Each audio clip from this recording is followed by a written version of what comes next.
Hi everyone! Welcome to Cat's Eye on the Future, the show where we will take a look at the most likely energies coming soon into the world that are likely to affect you and your future. First, as always, the legal disclaimer. All readings done on this show are for entertainment purposes only. But like any form of entertainment, you can use the information provided to help guide you in making your very own personal decisions. Now that that's out of the way, let's continue on with the show. This week, we are going to do the basic world current events reading, and then it will be followed by a personal reading sent in by a listener that also happens to be another current events reading. As time goes by and this show develops, I'm hoping to do more shows with interviews like we did last week, as well as our personal reading shows. Right now, I'm still busy getting the recording technology sorted, so we have fewer echoes and other somewhat annoying technical problems like we had last week. But I've also had some interesting guests volunteer to be part of future shows. So as soon as I work out all the little details, you can stay tuned and you won't want to miss any of these interview shows. Meanwhile, let's get back to our more usual pattern and start with a general current events reading. Last week, we did a master review of previous readings that we are not going to repeat here. We're just going to note that last week there seemed to be some large situation or issues that was about to break out with possible destruction, and once it broke free, there might be some defensive measures taken to try to contain it. Now, the two really large breakouts we saw this week was the power that exploded from the airline and train crashes, of which there were quite a number. And they certainly resulted in the destruction of people, some of whom were even incinerated, in the fullness of their lives, which is another aspect of that libido card. It's mostly sexuality, but it's also life force and people living and breathing free. And we also had the ongoing release of information regarding secrets revealed in the wake of the information released by Mr. Snowden, who was still stuck in a symbolic defensive castle at the Moscow airport. We can definitely say there's also been a strong defensive pushback on the part of the United States to try to do sort of defensive damage control in the wake of the allegations and information that Mr. Snowden leaked out and have been leaked out from other sources as well. Though in this case, the turning of the wheel and the freeing of information does seem to sort of be taking on a life of its own, again, as if once it broke out, it becomes a burst if it's pretty much its own unstoppable rolling wheel. So it started out perhaps just as one thing done by one person, but it continues to grow and expand. The week isn't quite over while I'm recording this on Saturday, July 13th, 2013, so we can't know for certain if Mr. Snowden himself will actually escape his own defensive castle, which has also turned into a bit of a prison for him, and we see the prison on the Liberation card. But if by the end of the covered time period he does manage to break out to somewhere safe, that would probably be 24 to 48 hours from now, or have happened by the time the show airs on Monday night. It would certainly fit the energy, and it would even fit the energy if it happened just a little bit later into next week.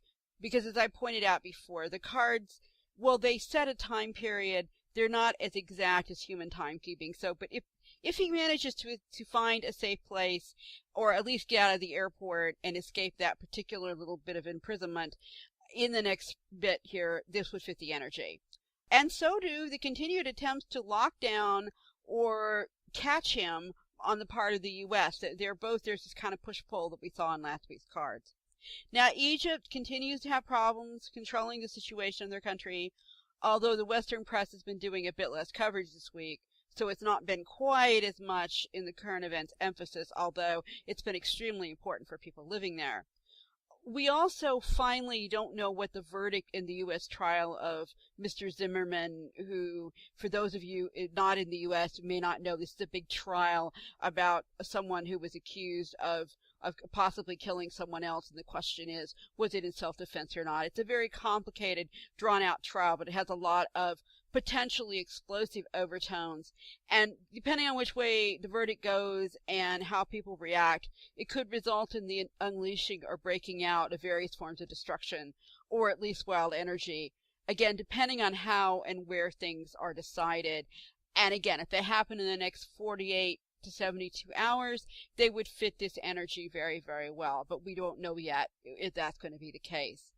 So now that we've done a quick overview of the past week and the energies and how they may have or might potentially yet play out, let's look and see what the cards are looking at for the week ahead.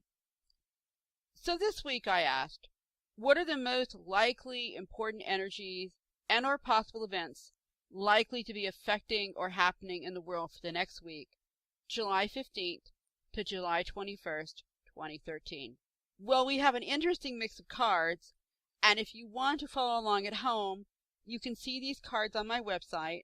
Just go to melodipsychicreadings.com, that's Melody with an I, and click on the cards for episode 9. But for those of you without a computer, let me try to describe some of the cards for you. The first card is the Inquirer, which is the person asking the question, which in this case is all of us, really. This card in this position reaffirms that the answer to the question is likely to affect all of us, and also that the cards are going to give us the answer to the question asked, which, as I pointed out before, sometimes isn't always the case.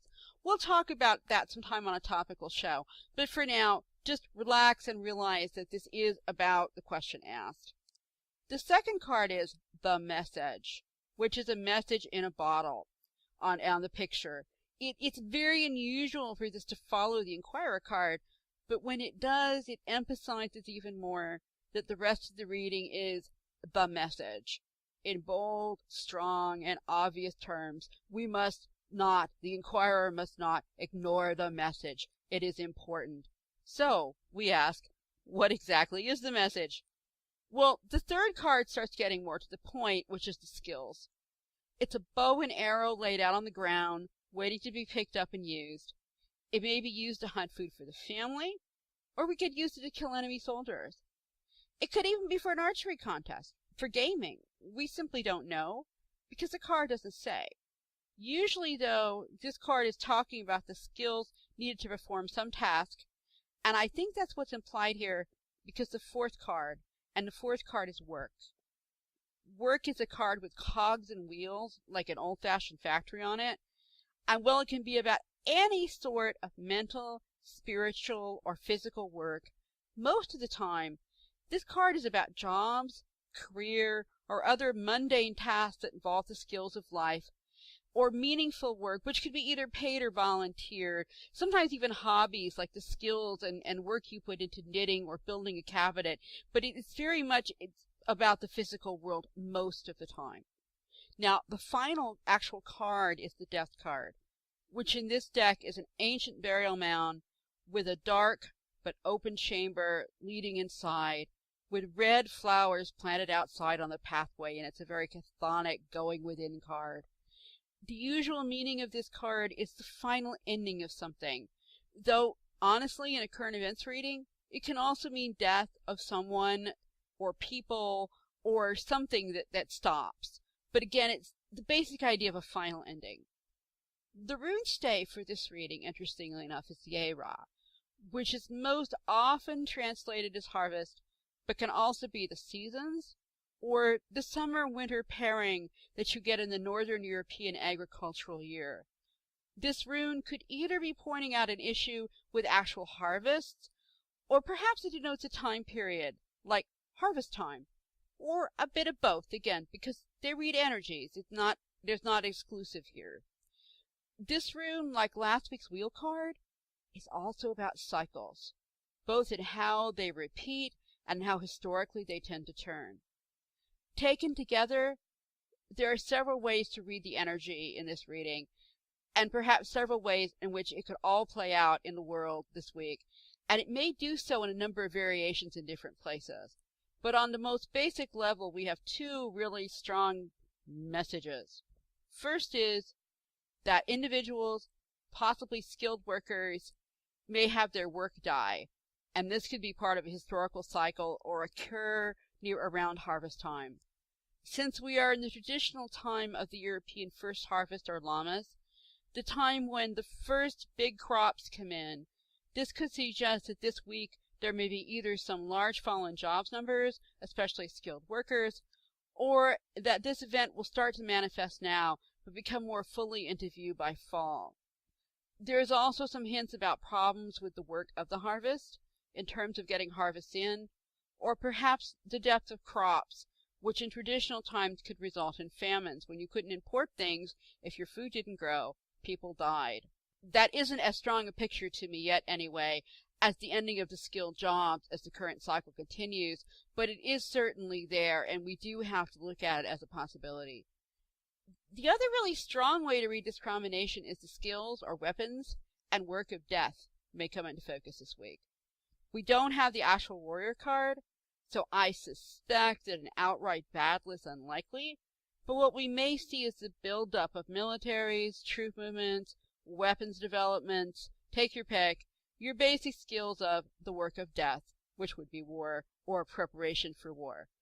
There is also a chance there could be things being put in place in the case of deaths, destructions, or endings that occur as a result of something else that may be being expected, like perhaps getting ready in case there's a plague, or again that failure of the harvest, Ye-Ra rune, that results in food shortages or other problems. Some other ways these energies could play out would be in terms of like news stories about people learning new skills, workplace fatalities, like a big job industrial accident, bankrupt companies that result in the death of jobs, more stories about GM foods, crops and related problems, death, or even things like Terminator seeds. In fact, the continued spread of genetically modified crops could also explain this entire reading, as could other skilled work that results in the harvest of death, or has the potential to do so. So on a less dire note, though, there's also some good energies this week for people who want to develop skills, who want to perform well in their work, both personal and paid. It's a good time to end things that need finishing. That's the good side of the death card. When you've got things that you really just need to stop or end, whether that's a personal habit you want to try to eradicate, or whether that's, killing off the weeds in the garden, there is a creative side to that death energy, and I think that people and individuals have a pretty good chance of being able to work with that this week, especially with it being right next to the work in the skills card. You need to start planning things that you may want to be starting later, because once you end something, you need to replace it with something. And again, that's the seasonal energy of the Ye-Ra or harvest rune. It's a good time for both endings and beginnings. It's also appropriate time for individuals to start thinking about the work of the harvest in their own lives. And this is both on a spiritual as well as a physical basis. In other words, you want to think about what you're planting in your daily life and what you hope to get out of the future. And that can be anything from working on meditation or other forms of communication with the other world or the divine, to the sense of getting ready now for when cycles change and winter will be approaching in the north. So as often happens, we have a few rather worrying and perhaps even scary images for current events, especially during the high point of the northern summer, because to be honest, there's been an awful lot of news, and some of it's been really, really kind of scary, and this is at a time usually referred to as the silly season by traditional news outlets. This is when in the old days, the reporters used to go on vacation, and the young reporters would be sent out to cover really exciting stories like, people go to the beach, eat ice cream cones. That we've gotten some of that this summer, especially with the severe and unexpected heat wave in parts of Europe. I'm sitting up here in my home in Ireland, and it's hotter yesterday than it was in Los Angeles. It's pretty hot today. We don't have any air conditioning. And what's really unusual is it's supposed to go on for a week. So again, that Ye-Ra rune, it's flagging the seasons, and it's interesting to see whether, summer is going to sharply go into winter or something. I don't know. But again, it's flagging the seasons and possibly issues with the seasons. Again, next to the death card, this could even be sort of the precursor to a certain amount of the death of the season, at least for this year, and at least in some places. That doesn't mean I think the whole world is going to see the end of seasons. But again, I'm in Northern Europe. I'm reading with Northern European runes. It will be interesting to watch to see if that's how this plays out. Now, again, this summer has so far been rather busy in the regard of really important stories, and it really doesn't show much chance of slowing down either. That Ye-Ra rune, again, because it's partly like the wheel in the tarot deck, it just suggests that events are just going to keep rolling. So don't really expect a silly season this year. Keep your eye on current events to at least a small degree, even when you're out on vacation and things, because things could happen suddenly that affect you, as I'm sure people who were taking what they expected to be a quiet vacation visiting the pyramids 2 weeks ago expected in Egypt. Things like that can change and roll over very quickly. Now, individuals can take all those positive skills we were talking about, and particularly in terms of harvesting and energy work, and use it towards getting the things that when the final end of summer comes, they're ready to deal with the next stage. And this is both in a symbolic and a physical sense. Basically, you want to bring in your harvest. You want to start thinking about getting prepared in a spiritual and a physical way so that, when winter comes, you'll stay warm and functional. It'll be interesting to see next week if we can pinpoint anything that's obvious that has passed away from this scene for the final time, died, or otherwise expired. This could be something like a famous company or even a type of profession that just sort of, its final ending is sort of established next week or the start of it. I'll pay special attention to this next week when I read, because I'll want to see if there's anything obvious we can flag that this death energy was about, or if it's still just sort of part of this longer, more ongoing general pattern. But I think that's about all for this week's overall reading. I want you to stay tuned for part 2, which will try to answer a question about future issues that may be coming about from the Japanese nuclear disaster that occurred a couple of years ago. Well, it's unusual that we're doing two current events readings in one show, because the second one was actually sent in by a listener, which you can do that if you want to send in personal readings, but about current events that you're interested in, you can do that too. And I think that also you'll find that this week's cards lead really well into this secondary question of about Fukushima and how will it be affecting us in the future, at least the next 5 years. So stay tuned. We'll be getting to that reading in a moment, right after these short messages. See you then. All the music used on the show today is from musicalley.com, your source for free-to-air music for podcasts.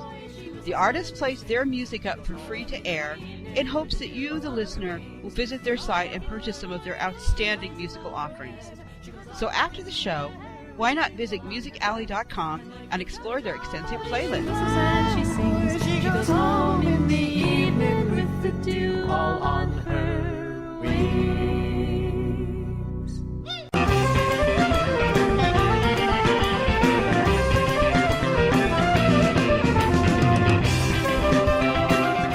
Do you have questions? The cards have answers. If you would like a personal reading with Melody, just go to my website, melodipsychicreadings.com.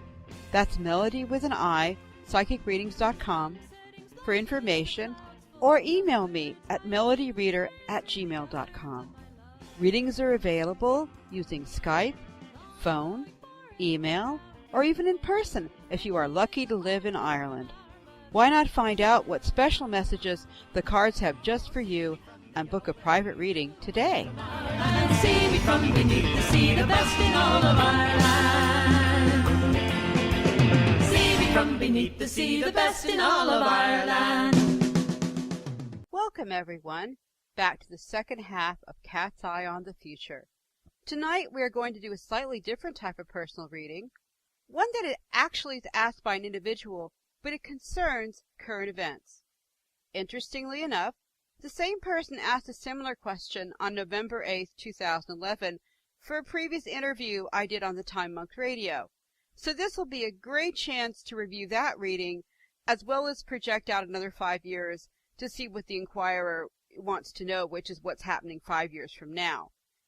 Today's overall question, which we'll get to in a moment, involved a lookout to see what the energies will be around the nuclear disaster in Japan that happened at Fukushima, again, for the next ongoing 5 years. What I actually asked to look at nearly 2 years ago was, can you see serious and major radiation problems or a radioactive event for the world within the next 5 years? And that was asked by Plain, who is the same person asking the question today. So, well, it was not exactly the same question. It was very similar, and the cards seemed to be pointing in the direction of Japan even then, even though Japan was not the primary focus at the time. Now, when this original reading, which can still be seen up at my website, by the way, was done, the accident itself had occurred only about 7 months before, on March 11th of the same year. And information was still just really slowly trickling out as to what was really going on. The Japanese government had been very close-lipped about actual amounts of radiation or other problems. I believe they were still insisting that no meltdowns had occurred and other things which time had proved to be incorrect. I'm not going to directly accuse anyone of lying here, but there certainly was a lot of confusion and fog going on around the situation at the time. Anyway, the 3 cards I got for this question on radiation were now, suggesting that there already was a radiation problem somewhere and that it was happening at the moment. The peace card, which suggested that whatever the radiation incident was, it was the result of a peaceful use of nuclear power rather than nuclear power being used as weapons. And the scales card, a giant judgment or decision that had yet to be made, so that the outcome would be uncertain until certain choices were made. I mentioned all these things at the time of the reading, and you can read that on the website, though for some reason, possibly because I was also answering questions about a war in the Middle East, I still thought there might be some use of nuclear weapons in warfare. And while that could yet prove to be true, we haven't finished the 5 years yet. With 2020 hindsight, it's pretty obvious to me that the major focus of the radiation tagged in this reading question was the ongoing situation in Japan. 2 years on, we know that not only is the situation serious and major, it certainly has the potential to go on for at least another 5 years, possibly from the original reading time and then some. I noted again, when I did the original reading, we were only asking about radiation, not situations like meltdowns or other side effects, which at that point no one was sure had occurred, though we now know that they actually have. So there may be problems beyond just radiation, but the cards predicted that the radiation would be a severe problem, and that it most certainly is, as they have correctly pointed out, the situation had already started at that point. Now, as for the Scales Decision card, looking back, I'm going to read that one both as the decisions or refusal to make decisions on the part of Japan and the Japanese government, the responsible companies, etc. But I also see the scales in its overall role of divine judgment or karma. Not that Japan somehow deserves to have something horrific like this happen to them, personally, but more along the lines of judgment that occurs when mankind chooses certain hubris and greed over safety and careful planning. In other words, they've made choices, and this is the unfortunate outcome of those choices. Because we now know, for example, that there were simply no plans in place for what to do if a Japanese nuclear power plant was swamped by water and the power went out. Simply because the companies and the government that ran them believed that such an event was impossible, despite being built next to the sea in an earthquake zone. So a probability that even a coastal child could see as likely if you asked them to happen was ignored, and now the consequences or judgment are in place. The only questions now are, what happens next, and what actions will be taking place to try to ensure such karmic judgments don't happen again. We can't do much about the second question directly, because that's a choice that has yet to be made. Those more closely involved with the industry and social activism will have to sort that one out. But we can take another look at what that future may hold in terms of both Japan and the greater world. So given that, the question we want to ask now is, what do the cards and runes have to say about the most likely energies or even actual events, if the cards runes want to pinpoint any, that may be coming up in the next 5 years from now that are a direct result of the Fukushima nuclear disaster that occurred on March 11, 2011. I'm going to go even further and split this into 2 parts. Part 1 will be asking that question for Japan, and the second will ask it for the rest of the world, because it could be interesting to see what the differences are. So what do the cards and runes have to say about the most likely energies or even actual events that may be coming up in Japan for the next 5 years that are the result of this disaster? Well, if you're following along at home, the first thing that jumps out at me, and I'm directing you to in this reading, really isn't the cards, nearly so much as the rune stave so below.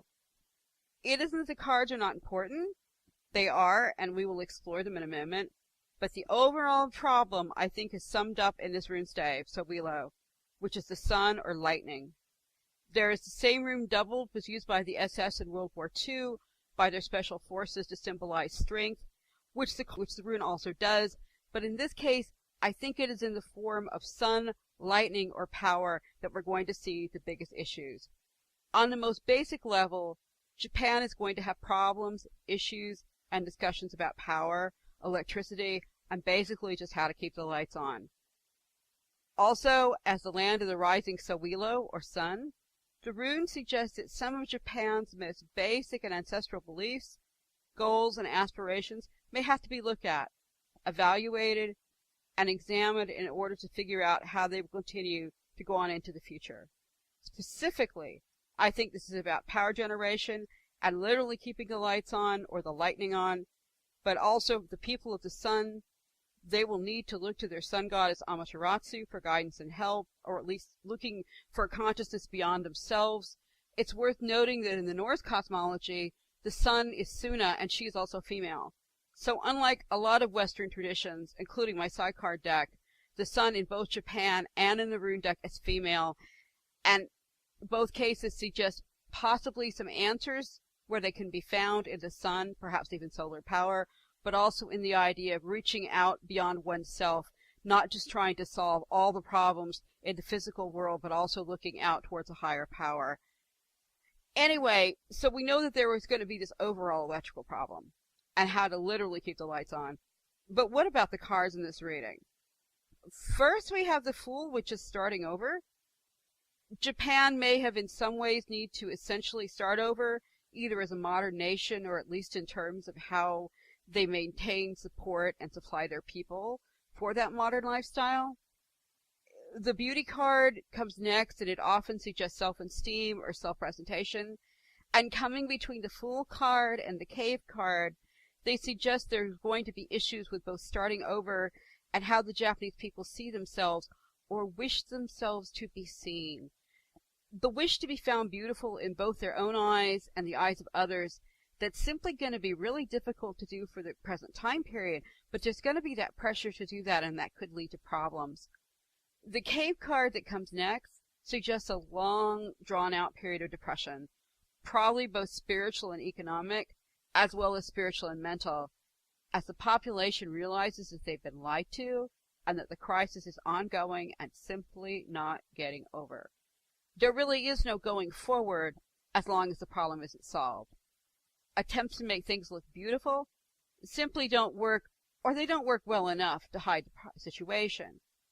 The other result is likely continued and worsening economic stagnation and depression, which is going to lead to anger, fear, social problems, conflicts, and even something as possible as civil war or actual war.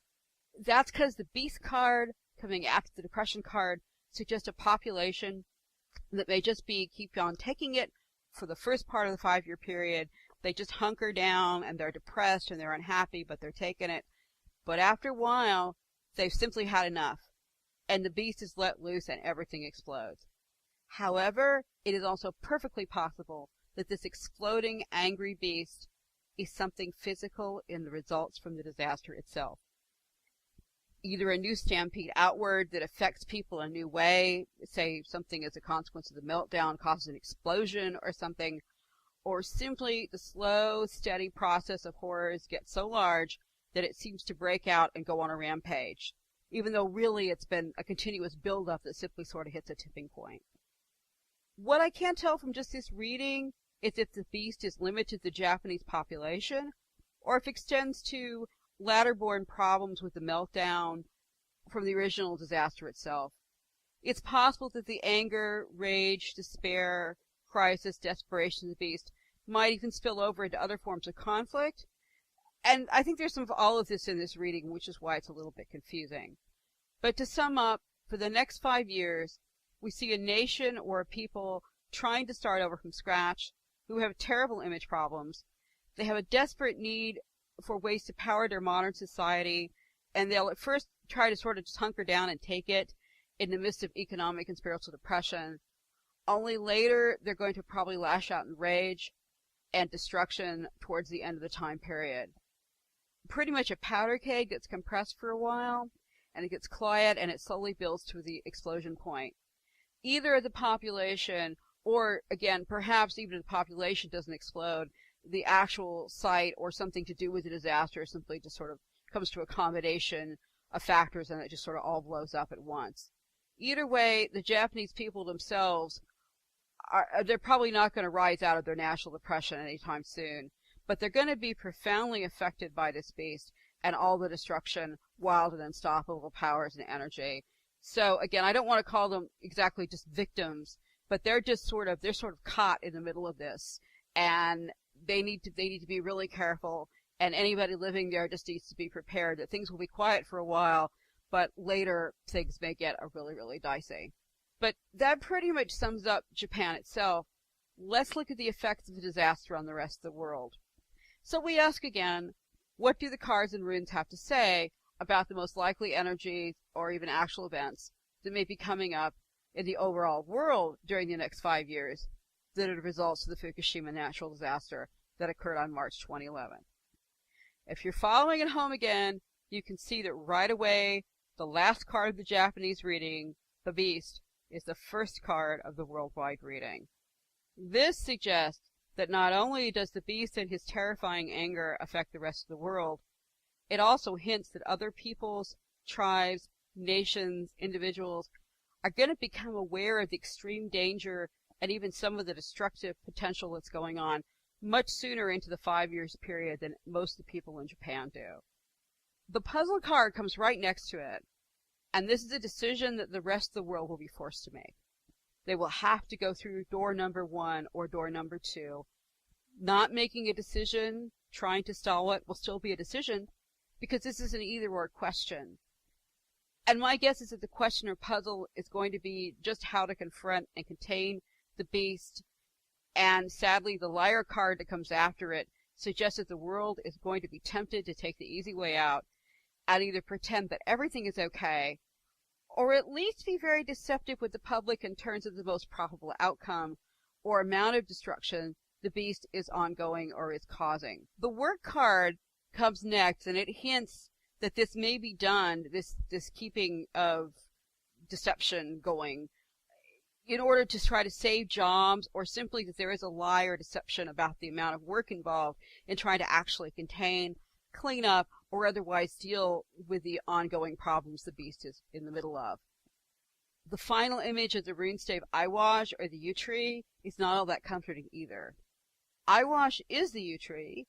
It's often seen as the world tree, or the tree that is the heart of the world and the universes that holds all things together in Norse cosmology. It's an evergreen tree that lived so long it was associated with both eternal life and death through much of the ancient European world. To this day, it's still planted in graveyards, and while it's lovely to behold, it can sicken or even kill people that lie directly too long below its branches, and the ancients knew this. It has a sort of poison on it that's very slow acting, but it can actually be quite deadly if it lasts too long. And I can't think of a much better symbol for the entire nuclear puzzle, which I suspect is also going to confront the outer world in the next 5 years, than this yew tree. Because you have a tree which is like a strong pillar supporting everything, especially in some countries like Japan and parts of Europe, whose great power sources are mostly nuclear, and they light up cities. They can destroy and kill mutant cells if used properly, that is nuclear power itself, or the side effects could poison the entire Earth if it wasn't properly harnessed and contained. Nuclear power is kind of this really mixed bag that can do anything from bombs to surgery. So it's like many forces, it has good and bad aspects, but it's a particularly powerful image, just like the yew tree itself.